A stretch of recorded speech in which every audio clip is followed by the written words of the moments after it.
Minister for State Anne Rabbitte at the Department of Health and the Department of Children and Integration has been visiting Kerry, and she has pledged support for Kerry's largest residential centre for people with disability and additional needs, St Mary of the Angels in Beaufort. She visited along with Education Minister Norma Foley, and for several years, of course, the families of service users have been concerned about the facility's future. With me on the line to talk about this and other issues is Minister Anne Rabbitte. Minister, good morning to you. Thanks for joining us this morning.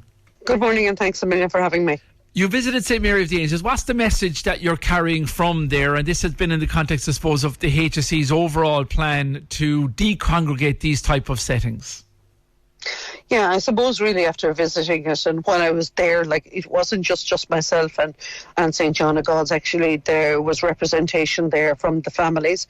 There was representation there from the staff. I was joined by Minister Foley, and the CEO of St John of God's had actually travelled down for the meeting, and I had come very well informed about the wonderful service that is delivered at St Mary's of the Angel. And I suppose really in summing it up, I pledged funding for a design team to assist with St Mary's of the Angels team in Beaufort to come up with consultation with the families to do a design, a master plan really, as to how they see this developing into the future and what specialist services, what services could be provided in complement of what's already going on there.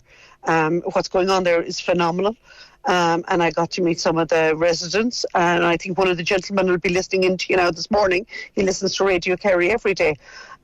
So I got to meet everybody, and it was very enjoyable there.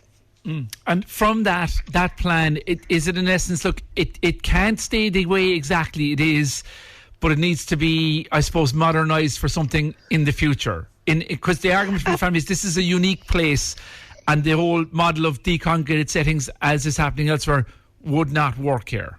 That's their feeling. Yeah, I'll be honest with you. There's a lot of there's a lot of really positive stuff going on there. And any of the families you meet, their loved ones really enjoy it there. There's a real sense of calm there.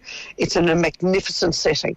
And I popped over to visit the school as well, St Francis's. And you can actually see that there's potential there for transition planning on that site. As when I say it is that when children leave the special school and they no longer continue to receive respite, there's capacity there maybe to look at that space. But really what I've given them is a blank canvas to actually put it out there to consultation, to actually see where they see the future of St Mary of the Angels in continuing to deliver services and support the families in the Kerry region. That's the plan. Okay, Minister, just back to St Mary's the Angel. Deputy Michael Healy has contacted us on the programme this morning. You know he's been campaigning for a long time on this. He's asking, would the government and would you ensure the future viability of St Mary's the Angels? He's saying, look, no new residents are going in there.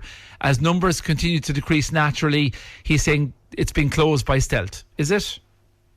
It's not being closed by stealth. It's actually HIQA that actually have that piece about admissions. Okay, that's why I was there yesterday, giving a blank canvas, doing a design team. I am committing to the viability of St Mary's of the Angels, myself and Minister Foley. This has been a top issue for me in Kerry to ensure that St Mary's of the Angels continue. That's why we are going to put in a design team. That's why we're going to ensure that there will be proper consultation with the residents and the wider public. And actually, sometimes you need to start at the very young, that you have the planning from when they're in special school all the way through. And that's one of the parents said that to me yesterday. We need proper planning to ensure that our loved ones are catered for from the very beginning. And that's what I would like to see on that campus site.